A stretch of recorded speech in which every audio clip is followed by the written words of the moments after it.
बहुत पुराने समय की बात है। एक बार राजा के यहाँ एक आदमी आया। आदमी ने कहा, मैं पारखी हूं, मुझे नौकरी रख लीजिए। राजा ने कहा, नौकरी तो रख लूंगा, पर तनख्वाह 1 रुपया भी नहीं दूंगा, केवल 1 पाव गुड़ और घूंगड़े मिलेंगे। आदमी ने कहा, ठीक है। एक दिन राजा एक घोड़ा खरीद के लाया और घोड़े के बारे में पूछा कि इस घोड़े के बारे में बताओ पारखी। पारखी ने कहा, ये घोड़ा है ही नहीं, ये तो गाय है। राजा ने तसल्ली के लिए घोड़े बेचने वाले से पूछा।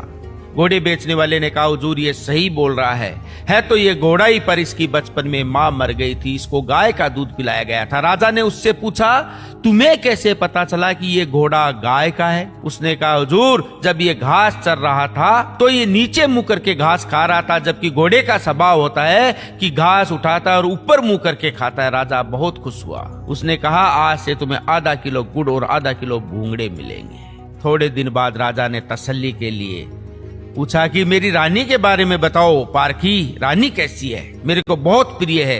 पारखी ने कहा, हुजूर आपकी रानी को मैं देख चुका हूँ, रानी आपकी खानदानी नहीं है। राजा ने तसल्ली के लिए फिर अपने ससुराल में पूछा कि रानी के बारे में बताओ, ये खानदानी नहीं है, रानी की दादी थी। दादी ने कहा, बचपन में इसकी माँ गुजर गई थी, पाला तो मैंने ही है, पर दूध इसको दाई माई का पिलाया गया है। राजा ने उस आदमी से पूछा कि तेरे को कैसे पता चला कि मेरी रानी खानदानी नहीं है?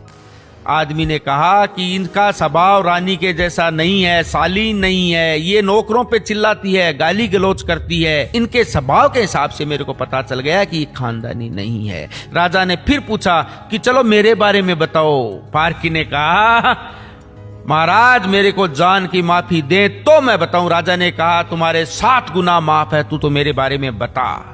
पारखी ने कहा कि आप राजा नहीं हो, आप राजवंश के नहीं हो, आप मेरे को लगता है कि आप भड़बूजे हो। भड़बूजे बोलते हैं गुड़ और घूंगड़े सेकने वाले को।